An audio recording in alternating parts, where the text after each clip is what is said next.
Hello मेरे पशु परिचर वाले साथियों, आप सभी को गुड मॉर्निंग। कैसे हो? उम्मीद करता हूँ बहुत अच्छे से आप होंगे।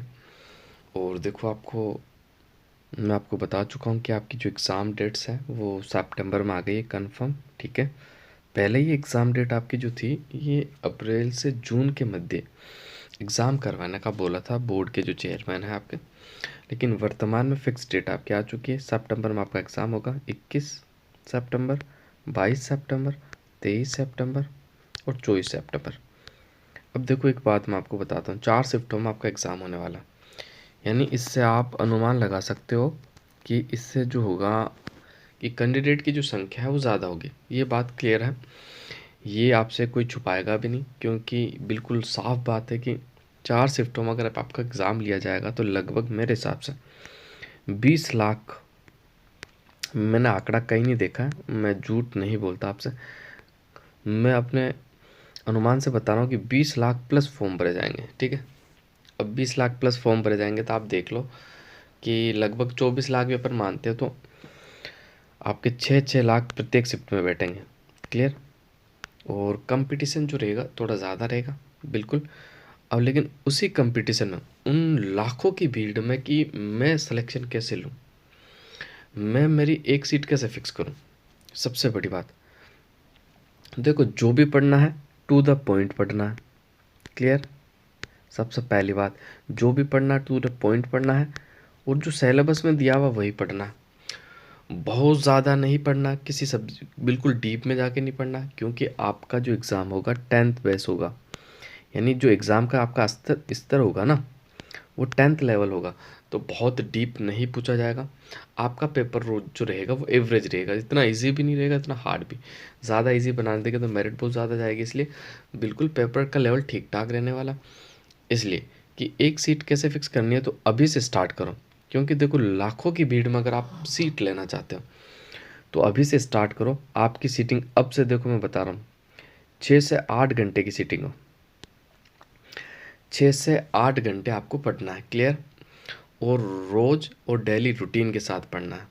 सिलेक्शन मैं कहूँगा 100% नहीं, 101% आपका होगा, अगर ये कुछ पॉइंट्स हैं जिसे आप फॉलो करते हो। तो 6 से 8 घंटे आपको डेली पढ़ना है। क्लियर। दूसरा मैं आपको बता देता हूँ पढ़ना कैसे है। आपको जो पढ़ना है, देखो, एक तो आपका पार्ट ए है 105 वाला, और एक पार्ट बी है। पार्ट बी की अगर मैं बात कर लूँ तो पार्ट बी आपका 45 नंबर का। क्लियर। पार्ट ए 105 है, उसके अंदर आपका जैसे थोड़ा मैथ्स आएगा, थोड़ा साइंस आएगा, और थोड़ा सा ही पार्ट आपका करंट अफेयर, बाकी राजस्थान जी के आएगा। अब देखो, साइंस में थोड़ा सा ब्रीफ बता दो। साइंस में आप ऐसा करो, 9th और 10th के आरबीसी की बुक रट लो। ठीक है। मैथ्स में जो 9वीं 10वीं की जो मैथ्स है हल्की फुल्की वो रट लो। सरलीकरण के सवाल रट लो। स्क्वायर कैसे निकाला जाता है बड़ी संख्याओं का वो रट लो। ठीक है। उनके इकाई अंक रट लो, इससे बाहर नहीं जाएगा। इसके अलावा थोड़ा मोड़ा लाभ हानि निकालना सीख लो, औसत सीख लो, प्रतिशत सीख लो। ठीक है। साझा सीख लो, और इसके अलावा चक्रवृद्धि ब्याज और सिंपल ब्याज ये सीख लो। इससे ज़्यादा इससे बाहर नहीं आएगा आपका, क्योंकि आपके कोई मोटा सिलेबस नहीं है जो बहुत सारे कि एडवांस लेवल की मैथ डाल देंगे। आपके अंकगणित ही पूछा जाएगा। अंकगणित में भी आपके जैसे प्रतिशत हुआ है ना, औसत हुआ, इसके अलावा चक्रवृद्धि ब्याज हुआ, समय चाल दूरी हुआ, ये थोड़े से बहुत टॉपिक है जो 10-12 टॉपिक्स हैं, वो आपको रटना है। राजस्थान जीके की तैयारी मैं कराऊंगा। कोई भी ऑथेंटिक गाइड खरीदने की ज़रूरत नहीं, और बाजार से कोई भी गाइड आपको लाने की ज़रूरत नहीं है। इतनी बेहतरीन तैयारी कराऊंगा कि वाकई में अगर 75 या 80 सवाल राजस्थान जीके से पूछे जाते तो एक सवाल आपका कटने नहीं दूंगा। लेकिन पढ़ना कैसे मैं आपको बता देता हूँ। मेरी एक क्लास होती है, जैसे औसत मेरी जो क्लास होती है वो 30 मिनट की होती है लगभग। उसी 30 मिनट को सबसे फ्रेश बंदे के लिए बता रहा हूँ, जो फ्रेश बंदा है बिल्कुल आज तक ज़ीरो से स्टार्ट कर रहा है, तो उसी क्लास को 30 मिनट वाली क्लास को डेली 3 बार देखना है। कितनी बार देखना भाई? एक दिन में 30 मिनट की क्लास को 3 बार आप देख लेना। और एग्ज़ाम आते आते इतनी बेहतर तैयारी कह दूंगा सर कि आप लो सेकंड ग्रेड का एग्ज़ाम दे सकते हो, इतने एलिजिबल हो जाओगे, इतनी शानदार जीके आपकी आ जाएगी। ठीक है। और दूसरा मैं पार्ट बी आपको बिल्कुल कराऊंगा, और राजस्थान सरकार की जो ऑथेंटिक बुक है उससे करवाऊंगा। कहीं भी जाने की ज़रूरत नहीं है, लेकिन मेहनत अभी से करनी पड़ेगी। बोले ना आपने, क्योंकि देखो भीड़ ज़्यादा है, कैंडिडेट लाखों में है, सिलेक्शन लेना है तो सफलता का शॉर्टकट नहीं होता। सफलता के लिए मेहनत करनी पड़ती है, अपना समय देना पड़ता है, ठीक है, रातें काली करनी पड़ती है, ठीक है। कुल मिला के ये कि बस मेहनत करनी पड़ेगी, और जब आप ठान लिए मेहनत करूँगा और मुझे बस एक सीट चाहिए, 5,934 कुल सीटें आपको, 5,933 किसी को भी मिले मुझे कोई फ़र्क नहीं पड़ता, लेकिन एक सीट मुझे चाहिए। कौन सी सीट चाहिए? एक सीट मुझे चाहिए। तो इसीलिए मैं आपको कहूँगा कि अभी से अपनी स्टडी को कंटिन्यू कीजिएगा। इंतज़ार मत करें कि अभी 7 महीने, 6 महीने, 5 महीने बाद में तैयारी कर लेंगे, ठीक है, सिलेबस थोड़ा है। नहीं, जो थोड़ा सिलेबस है ना उसको अच्छे से करो, और उसका एग्ज़ाम तक मैं कहता हूँ 4 से 5 बार आपका रिवीजन हो जाता है, श्योर आपकी जॉब पक्की है, ठीक है। और मेरे साथ जुड़े रहे तो कंफर्म है कि आपके दोनों सब्जेक्ट, दोनों पार्ट जो है इतने अच्छे करवा दूंगा कि जो कहीं भी बच्चा पढ़ रहा हो, भले वो ऐप खरीद के पढ़ रहा हो, ठीक है, वो कहीं से भी पढ़ रहा हो उससे बेहतर तैयारी करवा दूंगा मैं, ये गारंटेड मैं कह सकता हूँ। तो चलो बढ़ते हैं, इस रूटीन को आप फॉलो करने की कोशिश करिएगा। तो आज का ये पेपर है जो कि 2019 के अंदर हुआ था, और बड़े इम्पोर्टेंट राजस्थान जीके के इसके अंदर आपके 30 क्वेश्चन पूछे गए थे। उन्हीं 30 क्वेश्चन को मैं हल करने वाला हूँ बड़े ही शानदार तरीके से। बस आप क्लास के साथ जुड़े रहें, और नए हो तो चैनल को ज़रूर सब्सक्राइब करें, और अपने मित्रों के साथ इस सेशन को शेयर भी करें। तो पहला सवाल आपके सामने है, वालर प्रसिद्ध नृत्य कौन सी जनजाति का प्रसिद्ध है? तो सांसियों का है, भीलों का है, चारणों का है, या ग्रासियों का है? तो ऑप्शन नंबर सी आपका बिल्कुल राइट आंसर हो जाएगा। अब देखो, अगर मैं ग्रासिया जनजाति की बात करता हूँ तो ग्रासिया जनजाति के जो प्रमुख नृत्य हैं उनके बारे में आपको ज़रूर बताना चाहूँगा। देखो, ग्रासिया जनजाति के जो आपके प्रमुख नृत्य हैं, नोट करना आप। सबसे पहला आपका हो गया वालर। कौन सा हो गया? वालर। वालर नृत्य के बाद आपका हो गया मांदल। मांदल के बाद करो तो लूर। लूर के बाद अगर मैं बात करूँ तो कूद। कौन सा हो गया? कूद। कूद के बाद अगर मैं बात करूँ तो जवारा। जवारा के बाद अगर मैं बात करूँ तो मोरियो। मोरियो के बाद अगर मैं बात करूँ तो गौर नृत्य। ये जो मैंने आपके सामने कितने लिखे हैं, कुल मैंने 7 नृत्य लिखे हैं। ये सातों नृत्य आपके ग्रासिया जनजाति के, वाला नृत्य, मांदल नृत्य, लूर नृत्य, कूद नृत्य, जवारा नृत्य, गौर नृत्य, मोरियो, ठीक है, मोरियो नृत्य। ये जो नृत्य आपके, ये सारे ही ग्रासिया जनजाति के नृत्य। अब देखो, वालर के बारे में अक्सर सवाल बनता है, तो मैं वालर नृत्य आपसे क्लियर करना चाहूँगा एक बार कि आपके एग्ज़ाम में सवाल बन सकता है। तो वालर के बारे में आपको बताता हूँ कि वालर नृत्य जो है, ये एक तो सबसे पहले आपको याद रखना कि युगल नृत्य। अब सवाल कैसा बनता है? सवाल ऐसा बन जाता आपका कि निम्न में से कौन सा नृत्य केवल महिला प्रधान है या केवल पुरुष प्रधान है, ठीक है, वो यह युगल है। तो वालर आपका जो नृत्य है ये युगल है, महिला पुरुष दोनों भाग लेते हैं। क्लियर? दूसरा, वालर नृत्य आपके विवाह के अवसर पर किया जाता है। कब किया जाता है? विवाह के अवसर पर। दूसरा, वालर नृत्य में वाद्य यंत्रों का प्रयोग नहीं किया जाता। सबसे बड़ी बात मैं आपको बता रहा हूँ, कई बार एग्जाम से पूछी गई है। सवाल यूँ बनेगा, कौन सा नृत्य जिसमें बिना वाद्य यंत्रों के साथ किया जाता है? तो आपका वालर नृत्य बिना वाद्य यंत्रों के साथ किया जाता है, ठीक है, क्लियर। इसके अलावा मैं बात कर लूँ तो देखो, एक है आपका मांदल नृत्य। मांदल नृत्य केवल महिलाओं के द्वारा किया जाता है। किसके द्वारा किया जाता? महिलाओं के द्वारा। इसके अलावा मैं और बात कर लूँ, देखो थोड़ा बहुत अगर आपको मैं बताना चाहूँ तो एक है आपका लूर नृत्य। कौन सा नृत्य? ग्रासिया जनजाति की नृत्यों की अपन बात कर रहे हैं। मैंने वालर बता दिया, मांदल बता दिया, अब लूर नृत्य। लूर नृत्य जो है, देखो इसके अंदर ये केवल महिला प्रधान नृत्य। कैसा नृत्य? अभी महिला प्रधान, ठीक है, युगल नृत्य नहीं, केवल महिलाओं के द्वारा आपका किया जाता है। क्लियर? तो आपको याद रखना है। अब देखो, इसके बारे में आपको बता देता हूँ ना, कि आपका जो लूर नृत्य, इसमें क्या होता है, लूर नृत्य की जो महिलाएं होती हैं उनके दो पक्ष होते हैं, एक तो वर पक्ष की और एक वधु पक्ष की। तो लूर नृत्य के दौरान वर पक्ष की महिलाएं वधु पक्ष की लड़की की मांग करते हैं। क्लियर? ये आपको याद रखना है। एक होता है आपका कूद नृत्य। कूद नृत्य की बात कर लो तो ये भी आपका युगल नृत्य है। ये ग्रासिया जनजाति की महिला और पुरुषों के द्वारा, दोनों के द्वारा किया जाता है। क्लियर? कूद नृत्य में वाद्य यंत्रों का प्रयोग भी नहीं किया जाता। एक तो वालर में भी नहीं किया जाता और कूद में भी नहीं किया जाता, ठीक है। एक आपका जवारा नृत्य, ये आपका होली के अवसर पर किया जाता है, ये भी आपका युगल है। जवारा नृत्य ये भी आपका युगल है, ये होली के अवसर पर किया जाता है। एक आपका मौर्य नृत्य, ये केवल पुरुषों द्वारा किया जाता है, पुरुष प्रधान नृत्य, ठीक है। और ये आपके कब किया जाता था, ये गणेश चतुर्थी पे किया जाता है। और आखिरी आपका जो बचा है ग्रास्य जनजाति का, वो है आपका कौन सा, तो मैं आपको बता देता हूँ, गौर नृत्य। ये आपके गणगौर के अवसर पर किया जाता है और इसमें महिला और पुरुष यानी मेल और फीमेल दोनों यानी युगल नृत्य है आपका। क्लियर। तो बिल्कुल आप याद रखना कौन सा महिला प्रधान है, कौन सा पुरुष प्रधान है, कौन सा बिना वाद्य यंत्रों के किया जाता है, कौन सा किस अवसर पर किया जाता है, ये सारी चीज़ें आपको याद रखनी है। आगे बढ़ते हैं और देखो, चलो मैं जाता जाता आपको बता ही देता हूँ। कालबेलियों के जो प्रमुख नृत्य है, यहाँ से सवाल बनता है। तो कालबेलियों के प्रमुख नृत्यों में एक तो हो गया आपका शंकरिया, एक हो गया आपका बांगड़िया, एक हो गया आपका चक्री, एक हो गया आपका इंडोनी, और एक मैं बात करूँ पनिहारी। पनिहारी पनिहारी तो मैंने ये 5 आपको नृत्य बताए हैं, शंकरिया, बांगड़िया, चक्री, इंडोनी और पनिहारी। ये जो नृत्य हैं ये आपके कालबेलिया जनजातियों के नृत्य हैं। अब बढ़ते हैं अगले क्वेश्चन की तरफ, देख लेते हैं अगला क्वेश्चन आपका क्या है। वंश भास्कर का लेखन कार्य निम्नलिखित में से कहा के शासकों के आदेश पर किया गया था। तो वंश भास्कर का लेखन कार्य जो हुआ था ना, वो बूंदी, ऑप्शन नंबर सी आपका बिल्कुल राइट आंसर हो जाएगा, ठीक है। बूंदी के शासकों के आदेश पर ही आपका वंश भास्कर का लेखन का कार्य शुरू किया गया था। अब देखो मैं बात कर लेता हूँ वंश भास्कर किसने लिखा था। यहाँ से काफ़ी एग्जाम में सवाल बना, कहता हूँ 10 से 12 बार बना। और सवाल कैसे बनता है कि वंश भास्कर कृति किसकी है, या फिर सूर्यमल मिश्रण की प्रमुख कृति कौन सी है। तो वंश भास्कर जो आपका लिखा गया था वो सूर्यमल मिश्रण के द्वारा लिखा गया था। किसके द्वारा, सूर्यमल मिश्रण के द्वारा लिखा गया था। क्लियर। अब मैं आपको बता देता हूँ कुछ इंपॉर्टेंट फैक्ट। सूर्यमल मिश्रण की प्रमुख किताबें कौन कौन सी। एक तो आपका होगा वंश भास्कर, जो कि क्वेश्चन में भी आपका लिखा हुआ है। वंश भास्कर के अलावा एक ही आपका हो गया वीर सतसई, वीर सतसई।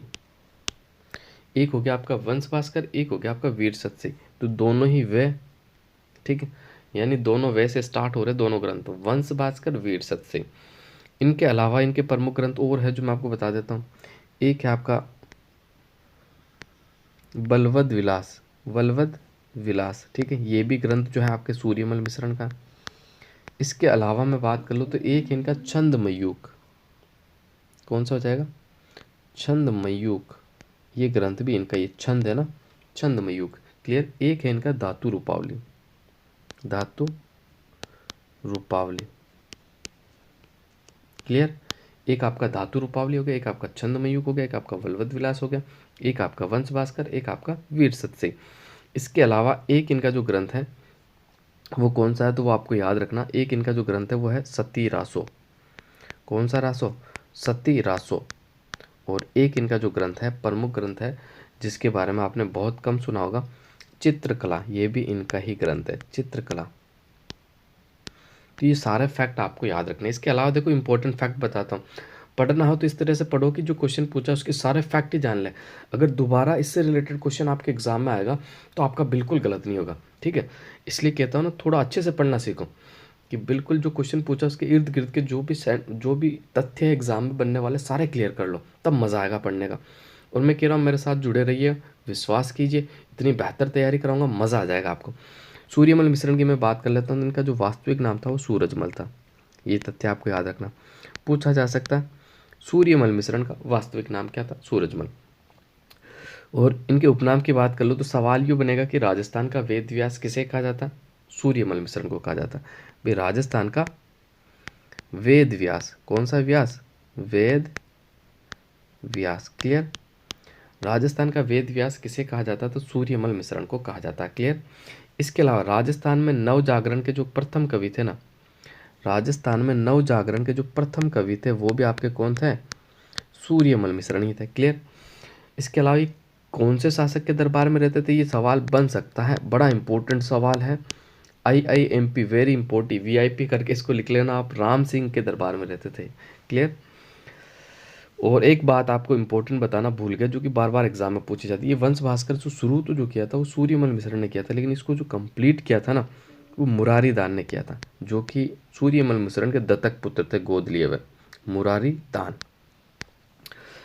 ये सारे जो मैंने फैक्ट बताए सब एग्जाम्स में बनाए हुए रिपीट होंगे 100%, कहीं आपको सोचने की ज़रूरत नहीं। इसके अलावा एक लास्ट बात चला के मैं आगे बढ़ता हूँ कि सूर्यमल मिश्रण पर डाक टिकट जारी किया गया था 1990 में 2 रुपये का। कितने रुपए का? 2 रुपये का डाक टिकट जारी हुआ था सूर्यमल मिश्रण पर 1990 में। अब बढ़ते हैं अगले क्वेश्चन की तरफ। पिछवाई चित्रांकन किस शैली से संबंधित है आपको बताना है। तो किशनगढ़, ढूंढार, नाथद्वारा, बूंदी। इसका जो आपका राइट आंसर हो जाएगा ऑप्शन नंबर से आपका बिल्कुल क्लियर हो जाएगा कि पिछवाई चित्रांकन का जो संबंध है नाथद्वारा शैली से। ये मेवाड़ स्कूल की उपशैली है नाथद्वारा शैली। क्लियर। कौन से जिले में पड़ती है? तो राजसमंद में पड़ती है। भाई कौन से जिले में पड़ती है? राजसमंद में। क्लियर। अब मैं बात कर लेता हूँ। देखो इस शैली का जो प्रारंभ काल माना जाता है कि किन के काल में ये शुरू हुई थी, तो आपको याद रखना ये राज सिंह के काल में शुरू हुई थी, महाराणा राज सिंह। और स्वर्ण काल भी जो माना जाता है वो महाराणा राज सिंह का काल। प्रारंभ काल भी राज सिंह और स्वर्ण काल भी महाराणा राज सिंह। ठीक है। और इस शैली में जो प्रमुख रंग की मैं बात करूँ ना, तो एक तो आपका हरा रंग, दूसरा आपका पीला रंग का सबसे ज़्यादा प्रयोग हुआ। ठीक है।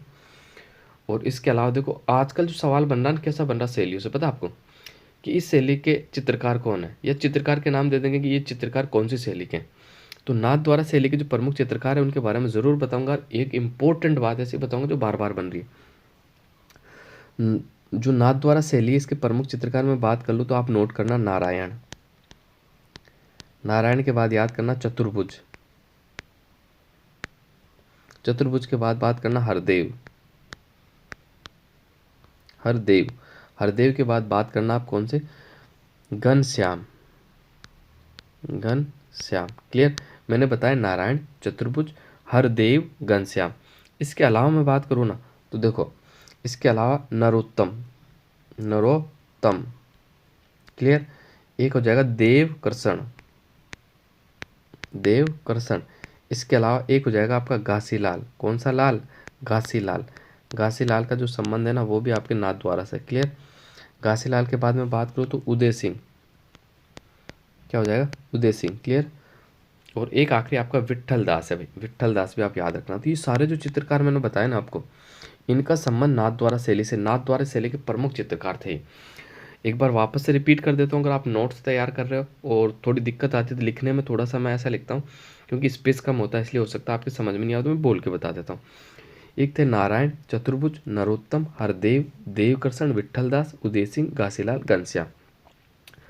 अब मैंने आपको कहा था कि मैं इंपॉर्टेंट बात आपको बताने वाला हूँ। तो इंपॉर्टेंट बात यह है कि महिला कलाकार नाथद्वारा शैली में महिला कलाकार कौन थी? एक तो कमला। महिला चित्रकार जो थी ना, एक तो कमला और एक इलायची। इलायची।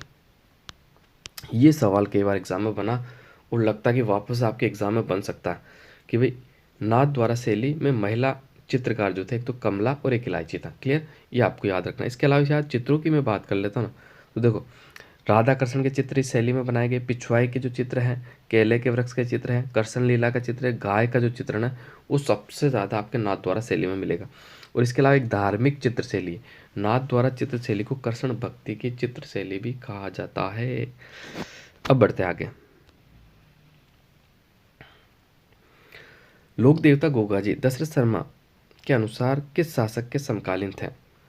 तो इसकी मैं बात कर लेता हूँ। तो इसका जो बिल्कुल आपका राइट आंसर हो जाएगा ऑप्शन नंबर ए आपका बिल्कुल राइट आंसर हो जाएगा महमूद गजनवी। क्लियर। इसका जो आपका राइट आंसर क्या हो जाएगा? महमूद गजनवी के समकालीन थे। क्लियर। यहाँ तक आपको कोई भी समस्या नहीं होनी चाहिए। अब अगर आप बात करना चाहो अपन थोड़ी सी गोगा जी के बारे में, तो गोगा जी की अगर मैं चर्चा करना चाहूँ तो गोगा जी के बारे में देखो सबसे पहले गोगा जी का जो जन्म हुआ था ना वो आपके कौन से गांव में हुआ था? तो वो ददेरवा में हुआ था। ददेरवा के पास ही आपका एक गांव पड़ता है छोटा सा, उसके बारे में आपको बताना चाहूँगा। जेवर ग्राम। देखो इनका जन्म हुआ था आपके ददेरवा। ददेरवा के जेवर ग्राम में। कौन से ग्राम में? जेवर ग्राम में। ये आपको कोई नहीं बताएगा जेवर ग्राम। इसलिए कहता हूँ ना बेहतरीन तैयारी कराऊंगा, ऑथेंटिक बुक से पढ़ाता हूँ, कहीं सोचने की ज़रूरत नहीं है। फाइनल आंसर किस आंसर बताऊंगा, ये भी नहीं कि सर गलत आंसर हो गया, बिल्कुल डाउट नहीं। जिसको लगे कमेंट कर देना। डिस्क्रिप्शन में मेरा टेलीग्राम चैनल है, वहीं पर मैं आपको पूरा प्रूफ बता दूंगा। क्लियर। इसलिए सोचो मत, बस तैयारी करो, सिलेक्शन लेना है। ठीक है। अपने सपने पूरे करने हैं। माँ बाप को अगर सुख देना चाहते हो, जॉब लगोगे तो माँ बाप की इज्जत होगी। माँ बाप खुश होंगे आपके कि मेरा बेटा जॉब से, कहीं किसी के सामने सीना तान के कह सकते कि मेरा बेटा सरकारी जॉब में। इसलिए कहते हैं मेहनत करो आप, बस कहीं जाने की ज़रूरत नहीं। गोगा जी की समाधि की मैं बात कर लेता हूँ। तो गोगा जी की जो समाधि बनी गोगा मेडी, ये आपके नौहर में है भाई। नौहर जो पड़ता है आपका, ये पड़ता है हनुमानगढ़ में। गोगा मेडी का बनी हुई नौहर हनुमानगढ़ में।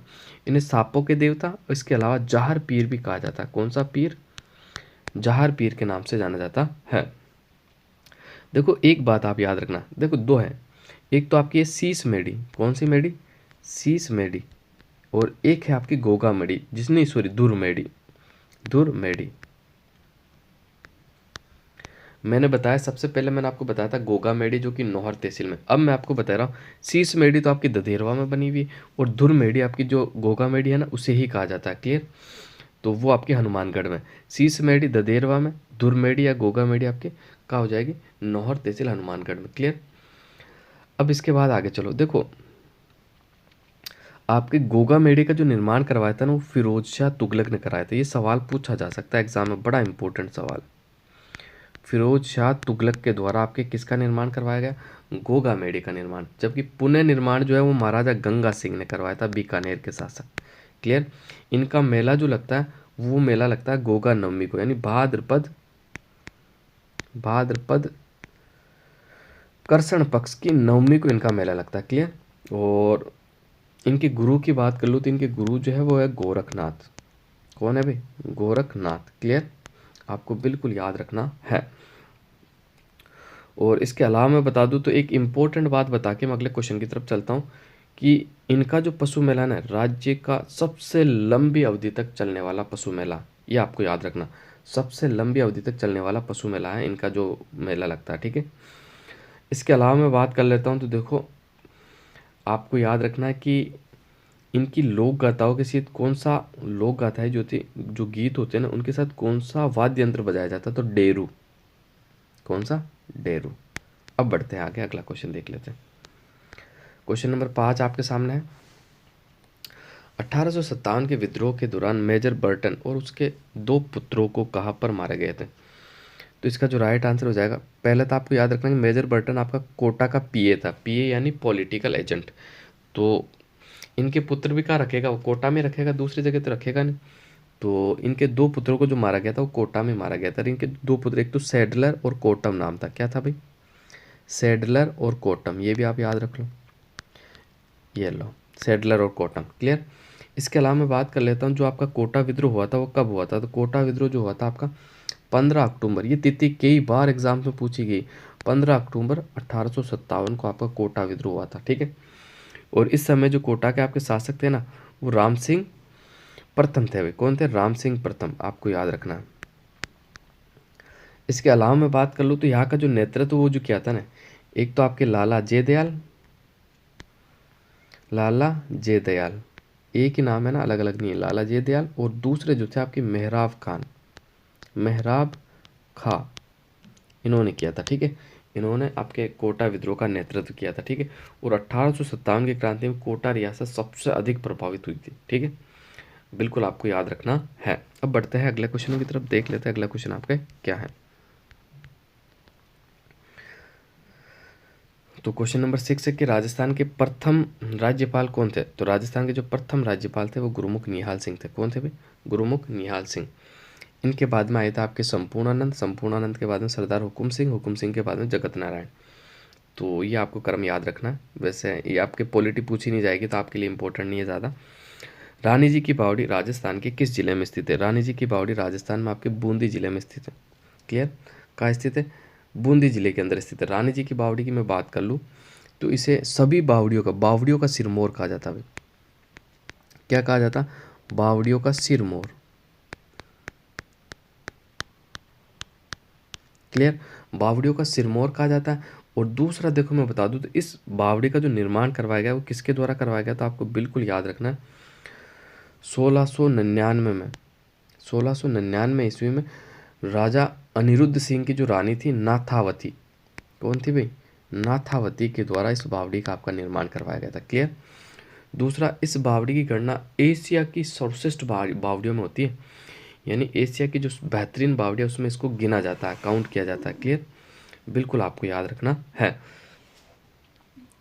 इसके अलावा देखो एक और बावड़ी आपकी पूछी जाती है, चांद बावड़ी। इसके बारे में मैं क्लियर कर देता हूँ। ये चांद बावड़ी आपके आभानेरी दौसा में पड़ती है और ये 13 मंजिला बावड़ी है। बिल्कुल आपको याद रखना, कितनी, 13 मंजिला बावड़ी है। और इसका जो निर्माण करवाया था निकुंभ राजा चांद ने करवाया था। किसने करवाया था भाई? निकुंभ राजा चांद के द्वारा करवाया गया था। आगे बढ़ते हैं, अगला क्वेश्चन। मूसी महारानी की छतरी स्थित है। तो मूसी महारानी की जो छतरी स्थित है अलवर में स्थित है। ठीक है, बिल्कुल आपको याद रखना। मूसी महारानी की छतरी कहाँ स्थित है? अलवर के अंदर स्थित है। देखो जो ये अलवर में स्थित है ना, मूसी महारानी की 80 खंभों की छतरी है। 80 खंभों की छतरी है। ठीक है, बिल्कुल आपको याद रखना। इसका निर्माण जो है विनय सिंह ने करवाया था। किसने करवाया? विनय सिंह ने। ठीक है, बख्तावर सिंह की जो पासवान थी मूसी महारानी, उसकी स्मृति के अंदर इसका निर्माण विनय सिंह के द्वारा करवाया गया था। आगे बढ़ते अगला क्वेश्चन देखते हैं। निम्नलिखित में से कौन सा राजस्थान का जल दुर्ग है? तो अचलगढ़, लोहागढ़, चित्तौड़गढ़, गागरोन। तो इसका जो राइट आंसर हो जाएगा बिल्कुल ऑप्शन नंबर सी आपका जल दुर्ग है, गागरोन दुर्ग, जो कि आपको राजस्थान का सर्वश्रेष्ठ जल दुर्ग का जो उदाहरण है ना वो गागरोन है। आपको याद रखना है। क्लियर? गागरोन बिल्कुल आपको याद रखना, गागरोन जल दुर्ग की श्रेणी में आपका आता है। क्लियर? अब बढ़ते हैं अगले क्वेश्चन की तरफ।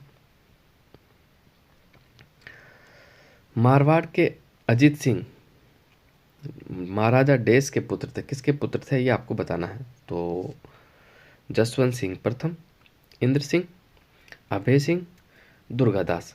तो इसका जो आपका राइट आंसर हो जाएगा कि महाराजा अजीत सिंह जो थे ना वो जसवंत सिंह के पुत्र थे। क्लियर? महाराजा अजीत सिंह को ही कान का कच्चा कहा जाता है। क्या कहा जाता? कान का कच्चा। और किसने कहा था? डॉक्टर दशरथ शर्मा ने कहा था, क्योंकि दुर्गादास ने इनको बचाने के लिए, ठीक हो, इनको गद्दी दिलाने के लिए काफ़ी संघर्ष किया था मुगलों से। और जब अजीत सिंह राजा बने तो मुगलों से मिल भी गए थे, और मिलने के बाद इनको दुर्गादास को अपने राज्य से देश निकाला भी दे दिया था। ठीक है, तो ये फैक्ट आपको याद रखना है। अब बढ़ते हैं अगले क्वेश्चनों की तरफ, देख लेते हैं आपके अगले क्वेश्चन क्या है। 11वां क्वेश्चन है आपका। देखते हैं 11वां क्वेश्चन का जो है आपका राइट आंसर कौन सा होने वाला है। निम्नलिखित चौहान शासकों का कालानुक्रम के अनुसार व्यवस्थित कीजिए। नीचे दिए गए कूटों में से सही उत्तर का चुनाव करना। तो देखो सबसे पहले मैं बात कर लेता हूँ विग्रहराज चौहान के काल की। इनका जो कार्यकाल था 1153 से लेकर 1163। क्लियर? 1153 से लेकर 1163। क्लियर हो गया? इसके बाद मैं बात कर लेता हूँ आपके सोमेश्वर चौहान। सोमेश्वर चौहान का जो क्या काल था आपका 1166 से लेकर 1177 तक था। क्लियर? इसके बाद मैं बात कर लेता हूँ पृथ्वीराज थर्ड की। पृथ्वीराज थर्ड का जो कार्यकाल था 1176 से लेकर 1192, 92। क्लियर? और पृथ्वीराज सेकंड की मैं बात कर लेता हूँ तो इनका जो कार्यकाल था वो 1164 से लेकर 1166 तक था। क्लियर? अब मैच कर लो आप, सबसे पहले कौन सा आने वाला है। तो इसका जो आपका राइट आंसर हो जाएगा बिल्कुल कौन सा हो जाएगा? ऑप्शन नंबर डी आपका बिल्कुल राइट आंसर हो जाएगा। ठीक है, सबसे पहले आपके विग्रहराज, फिर आपके पृथ्वीराज सेकंड, फिर आपके सोमेश्वर चौहान, फिर आपके पृथ्वीराज थर्ड। तो 11 का जो राइट आंसर हो जाएगा ऑप्शन नंबर डी। बिल्कुल ये जो कार्यकाल है आपको याद रखना है। अब आगे बढ़ते हैं। बालाथल राजस्थान के ऐतिहासिक स्थलों में से एक है जो कि देश में स्थित है। तो बालाथल जो सभ्यता पड़ती है आपकी उदयपुर में पड़ती है। उदयपुर यानी आपकी वाइट नगरी, सफ़ेद शहर, पूर्व का वेनिस, पूर्व का Venice, fountain and mountain city, fountain and mountain city, झीलों की नगरी। कौन सी? झीलों की नगरी।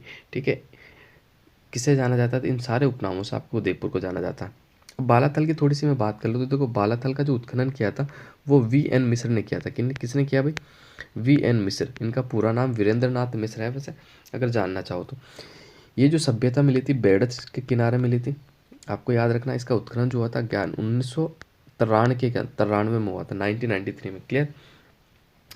यहाँ जो सामग्री मिली ना, एक तो आपको याद रखना यहाँ का जो भवन थे सारे दुर्गनुमा थे, यानी दुर्ग टाइप में बने हुए थे मकान। ठीक है, दूसरा यह 11 कमरों का एक विशाल भवन मिला है। 11 कमरों का एक विशाल भवन मिला है। इसके अलावा देखो मैं आपको बताता हूँ इंपॉर्टेंट फैक्ट, 4000 वर्ष पुराना कंकाल मिला यहाँ से, जिसे भारत में कुष्ठ रोग का प्राचीन प्रमाण माना है। बिल्कुल आपको याद रखना 4000 वर्ष पुराना कंकाल मिला जिसे भारत में कुष्ठ रोग का प्राचीन प्रमाण माना। और यह लोहा गलाने की भट्टी आपको प्राप्त हुई। दूसरा देखो मैं आपको बताता हूँ, या सूती वस्त्रों के प्रमाण मिले। सूती वस्त्रों के प्रमाण जो केवल राजस्थान में, एक तो बालाथल, सभ्यता और दूसरी आपकी बेराट सभ्यता। यानी सूती से बुने हुए जो कपड़े मिले ना आपको, एक तो बेराट से मिले, दूसरे बालाथल, ये दो ही ऐसी सभ्यता है जहाँ से ये आपको साक्ष्य मिले हैं। तो ये सारे फैक्ट आपको याद रखने हैं। अब बढ़ते हैं अगले क्वेश्चन की तरफ। क्वेश्चन नंबर 13 जो है आपके सामने है, देख लेते हैं। निम्नलिखित में से कौन भूतपूर्व कोटा रियासत की महिला स्वतंत्रता सेनानी थी? तो 13 का जो आपका राइट आंसर हो जाएगा कमला स्वाधीन। ऑप्शन नंबर सी आपका जो है बिल्कुल राइट आंसर हो जाएगा। क्लियर? आगे बढ़ते हैं। राजस्थान के विलय के समय अजमेर का मुख्यमंत्री कौन था? तो इसका जो मुख्यमंत्री था हरिभाऊ उपाध्याय था। देखो ठीक है, अजमेर अपना अलग ही एक रियासत बनाना चाहता था। तो अजमेर मेरवाड़ा में आपकी छोटी विधानसभा भी थी जिसे धार सभा के नाम से जाना जाता था। इस सभा धार सभा के नाम से जाना जाता था। ठीक है, और इसमें कुल जो सदस्य थे कितने थे? 30 सदस्य थे। और अजमेर के एकमात्र जो मुख्यमंत्री रहे वो हरिभाऊ उपाध्याय रहे। और इनका एक जो कृति है त्याग भूमि समाचार पत्र है, जो बार बार एग्जाम में पूछा जाता है कि त्याग भूमि समाचार पत्र का प्रकाशन किसने किया था? हरिभाऊ उपाध्याय के द्वारा। क्लियर? आगे बढ़ते हैं। क्वेश्चन नंबर 15 आपके सामने। जुलाई 1921 में मोतीलाल तेजावत ने भील आंदोलन कहाँ से आरंभ किया था? तो 15 का जो आपका राइट आंसर हो जाएगा जाडोल। कहाँ से? जाडोल। ऑप्शन नंबर ए जो है आपका बिल्कुल राइट आंसर हो जाएगा। क्लियर? अब देखो मैं आपको बताता हूँ इंपॉर्टेंट फैक्ट। देखो राजस्थान में दो जनजातीय आंदोलन है, एक तो आपका भील, एक तो है आपका एकी आंदोलन। कौन सा? एकी आंदोलन। दूसरा है आपका भगत आंदोलन। भगत आंदोलन। एकी आंदोलन का जो नेतृत्व किया था वो मोतीलाल तेजावत ने। भगत आंदोलन का जो नेतृत्व किया था वो गुरु गोविंद गिरी ने करा था। किसने करा? गुरु गोविंद गिरी के द्वारा। तो ये आंदोलन बार बार एग्जाम में पूछे जाते हैं, बिल्कुल आपको याद रखने हैं। आगे बढ़ते हैं, अगला क्वेश्चन देखते हैं।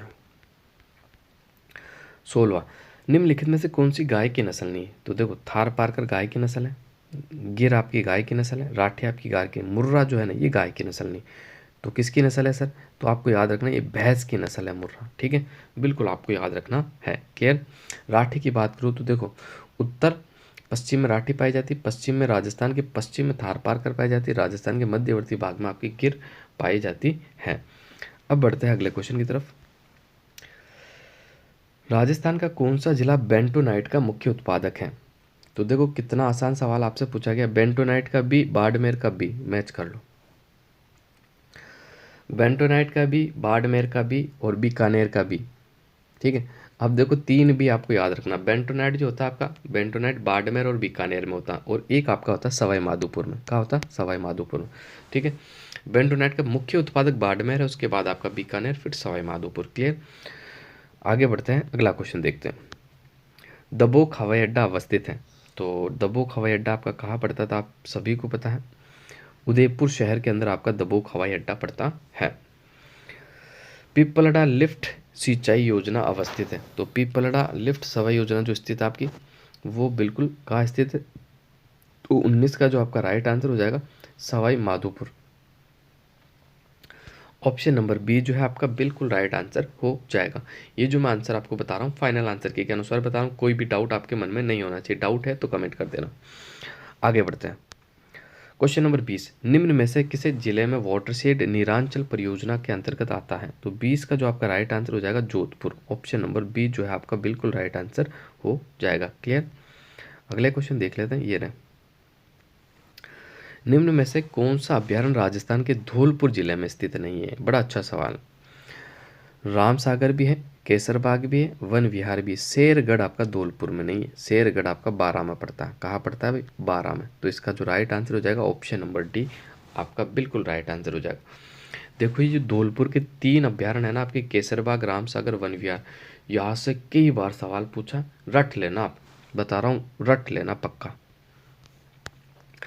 राजस्थान में मृदा और लवणीयता और क्षारीयता की समस्या कहाँ पाई जाती है? तो 22 का जो आपका राइट आंसर हो जाएगा पाली के अंदर।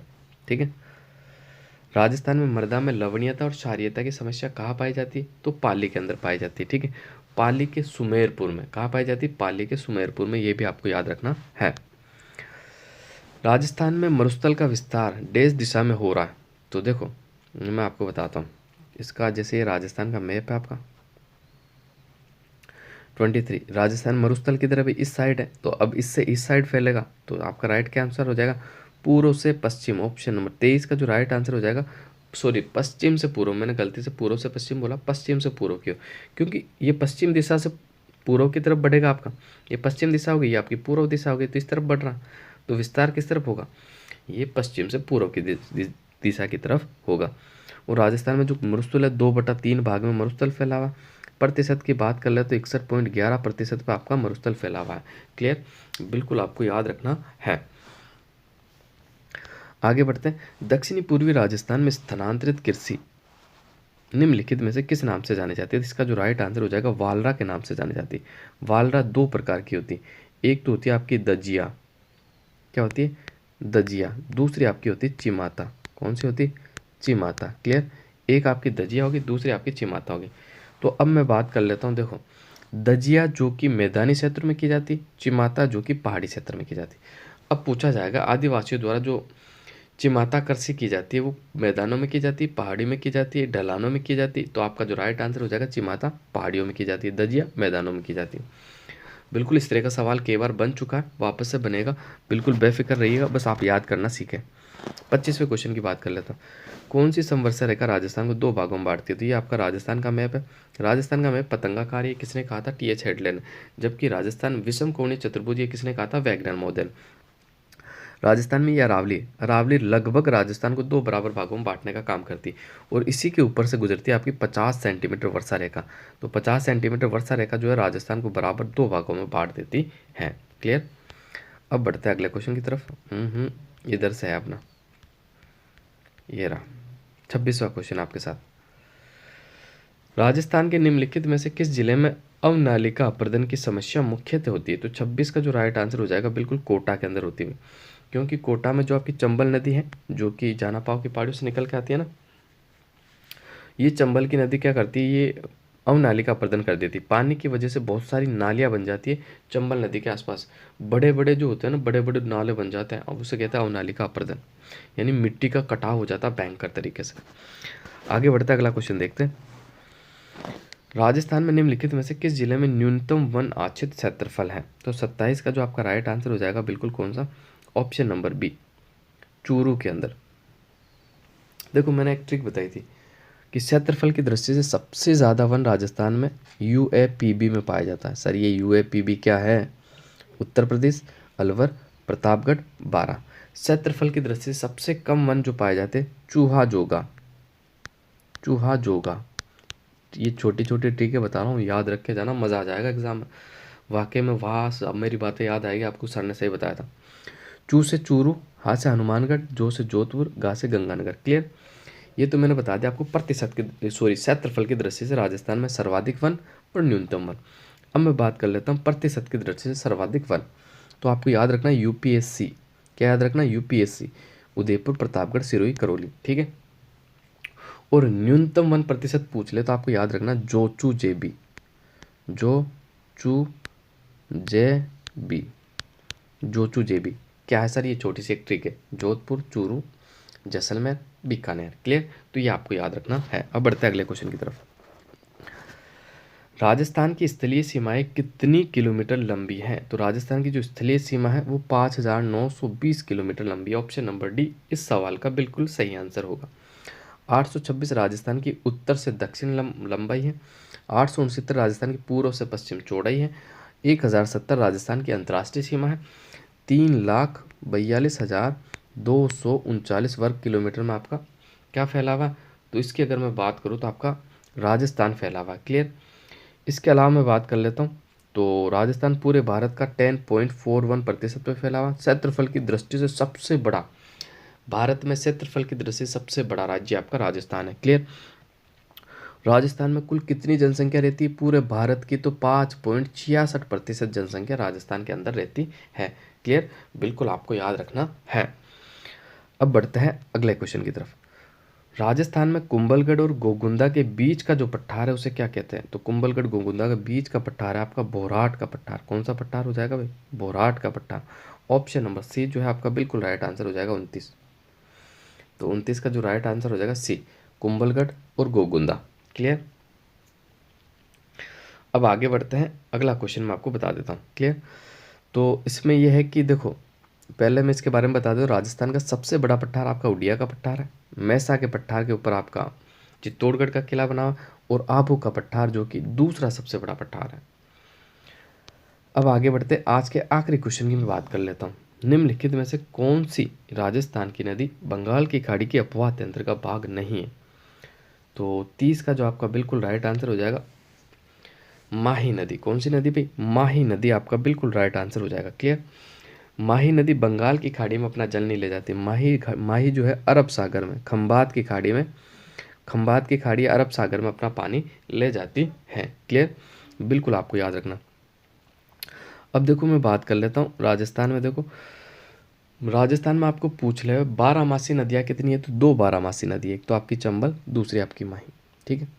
उसके अलावा राजस्थान के अंदर एक भी 12मासी नदी नहीं है, बाकी सब बरसाती नदी। बरसाती नदी का मतलब ये होता है कि जो बरसात आने पर बहती है केवल, ठीक है, फिर वो रुक जाती है, तो वो बरसाती नदी होती है। अभी सवाल ये पूछा जा सकता है कि राजस्थान में सबसे लंबी नदी, तो राजस्थान में पूछ लें। देखो छोटी सी बात बता रहा हूँ, बड़ी इंपॉर्टेंट। राजस्थान में पूछ ले तो बनास करना, राजस्थान की पूछ ले तो चंबल करना। वापस अच्छे से सुनना, राजस्थान में सबसे बड़ी बनास, राजस्थान की सबसे बड़ी चंबल नदी। क्लियर? आपको बिल्कुल याद रखना है। इसके अलावा देखो मैं बात कर लेता हूँ, तो ये खारी नदी जो है आपकी चंबल नदी की सहायक नदी है, और बनास भी आपकी चंबल नदी में मिलती है। क्लियर? और चंबल नदी की मैं बात कर लेता हूँ, तो देखो चंबल नदी जो आती है मध्य प्रदेश से राजस्थान के 84 गढ़ में प्रवेश करती। कौन से गढ़ में प्रवेश करेगी? 84 गढ़ में प्रवेश करेगी। फिर चित्तौड़, चित्तौड़ से फिर आपके कोटा, कोटा से फिर बूंदी, बूंदी से फिर धौलपुर, धौलपुर से करौली, करौली से फिर सवाई माधोपुर, सवाई माधोपुर के बाद आपका धौलपुर, धौलपुर से फिर आपके ये देखो यूपी आगरा का, आगरा के आपके इटावा नगर, इटावा, इटावा जो है इटावा के पास में मुरादगंज नामक स्थान पर ये यमुना नदी में मिल जाती है। क्लियर? बिल्कुल आपको याद रखना है। क्लियर हो गया? और ये एक अंतर्राज्यीय नदी है जो कि एमपी और राजस्थान की सीमा बनाती है। अब राजस्थान की एकमात्र नदी जो अंतर्राष्ट्रीय नदी है, तो आपको बिल्कुल याद रखना, राजस्थान की एकमात्र नदी जो अंतर्राष्ट्रीय नदी है वो कौन सी नदी है? तो वो आपकी घग्गर नदी। सर ये अंतर्राष्ट्रीय नदी कैसे हो गई? तो ये अंतर्राष्ट्रीय नदी इसलिए हो गई कि इसका जब बरसात आती है ना, जब तेज बारिश आ जाती है, तो ये अपना पानी पाकिस्तान में ले जाती है। तो राजस्थान, भारत और पाकिस्तान में बहने वाली नदी होगी तो अंतर्राष्ट्रीय नदी होगी। क्लियर? राजस्थान की कह रहा हूँ मैं, बाकी भारत में तो अंतर्राष्ट्रीय नदी है ही है, लेकिन राजस्थान की जो अंतर्राष्ट्रीय नदी है वो घग्गर नदी होगी। क्लियर? इसके अलावा राजस्थान की एकमात्र नदी जिसका आधा पानी खारा है और आधा पानी मीठा है, तो वो हो गया आपकी लूनी नदी। कौन सी नदी? लूनी नदी। क्लियर? अब लूनी नदी जो है ना, अब देखो लूनी नदी के बारे में कुछ अच्छे से फैक्ट मैं आपसे शेयर कर लेता हूँ। राजस्थान की सबसे प्रदूषित नदी लूनी नदी है। लूनी नदी राजस्थान की सबसे प्रदूषित नदी है। ठीक है? क्लियर? ये आपके नागपाड़ बना है। देखो इसकी लोकेशन मैं बताता हूँ।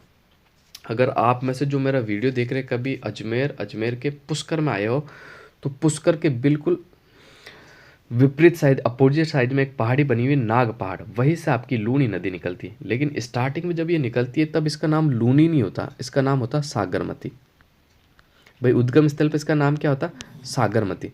फिर यहाँ से आती है, यहाँ गोविंदगढ़ पहाड़ी है, गोविंदगढ़ पहाड़ी से एक नदी निकल के आती है जिसे कहते हैं अपन सरस्वती नदी। कौन सी नदी? ये सरस्वती नदी। दोनों नदियाँ यहाँ पर मिलती है, इसके बाद इसको लूनी के नाम से जाना जाता है। ठीक है? इसके बाद इसको लूनी के नाम से आपका जाना जाता है। तो ये इंपॉर्टेंट फैक्ट है। तो ये सारे मैंने आपको बता दिए। तो आज की क्लास को यही समाप्त करेंगे। बस आप सभी साथियों से यही निवेदन है कि क्लास को अपने मित्रों से शेयर करें, अपने रिलेटिव से, अपने भाइयों से, बहनों से, और दूसरा चैनल को ज़रूर सब्सक्राइब करें। और बेहतरीन कंटेंट मैं आपको उपलब्ध कराऊंगा, कहीं जाने की ज़रूरत नहीं, बस आप मेरे साथ बने रहिए और चैनल से सपोर्ट कीजिए। बाकी बेहतरीन तैयारी मैं आपकी करवाने वाला हूँ। तो आप सभी साथियों को जय हिंद।